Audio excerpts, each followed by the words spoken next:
नमस्कार, प्रणाम। मैं बलराम कुमार अभ्रक नगरी कोडरमा झारखंड से। आज हम लोग बात करना चाहेंगे नियोजन नीति को लेकर के। जैसा कि सभी को पता है कि वर्तमान सरकार के द्वारा 60-40 की नियोजन नीति लाई गई है।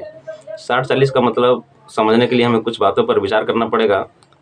60-40 का मतलब होता है कि 60 यदि 100 सीटें निकलती है यहाँ पे, तो 60 सीटें झारखंड के अभ्यर्थियों के लिए और 40% अन्य राज्यों के अभ्यर्थियों के लिए आरक्षित किया गया है। जबकि ये नियम जो है किसी भी एंगल से देखा जाए तो झारखंड के छात्रों के हित में यह नियम बिल्कुल गलत है।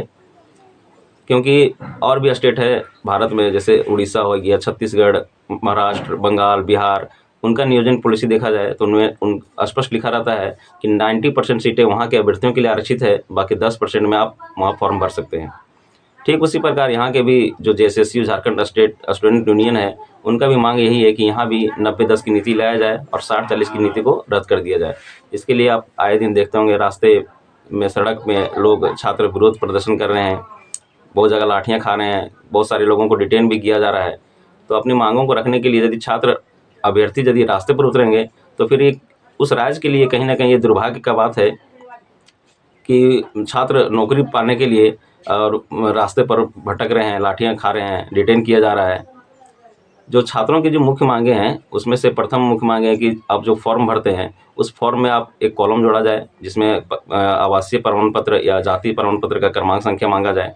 दूसरा उसमें यह है कि जो हम लोग का जो फॉर्म भरता है झारखंड वाला, उसमें लिखा रहता है कि आप भारत का निवासी होना चाहिए, जबकि बिहार में लिखा रहता है भारत का निवासी हो, भारत का नागरिक हो और बिहार का स्थानीय निवासी हो। बंगाल में जाइएगा तो इसी तरह से भारत का नागरिक हो और बंगाल का निवासी हो। लेकिन अब झारखंड के कोई भी फॉर्म को देखिए, उसमें स्पष्ट लिखा हुआ है कि भारत का नागरिक हो, कहीं भी झारखंड का जिक्र नहीं किया गया है।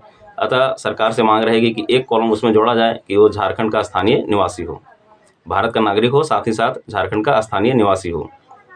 इससे क्या हुआ कि जो अन्य राज्य के अभ्यर्थी हैं कहीं ना कहीं वो अपने आप में यहाँ पे नियोजन में शामिल नहीं हो सकेंगे, क्योंकि वो झारखंड का स्थानीय निवासी है ही नहीं।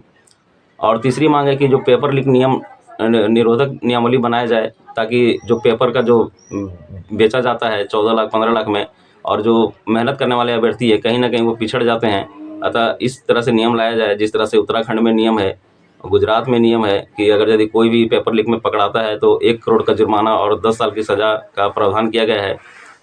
उसी प्रकार से यहाँ भी यदि उस नियम को लागू किया जाता है तो कहीं ना कहीं जो भ्रष्टाचार है वो कुछ हद तक कम हो जाएगा। तो सरकार से मेरा यही आग्रह रहेगा कि आप इस पर एक पॉलिसी बनाइए।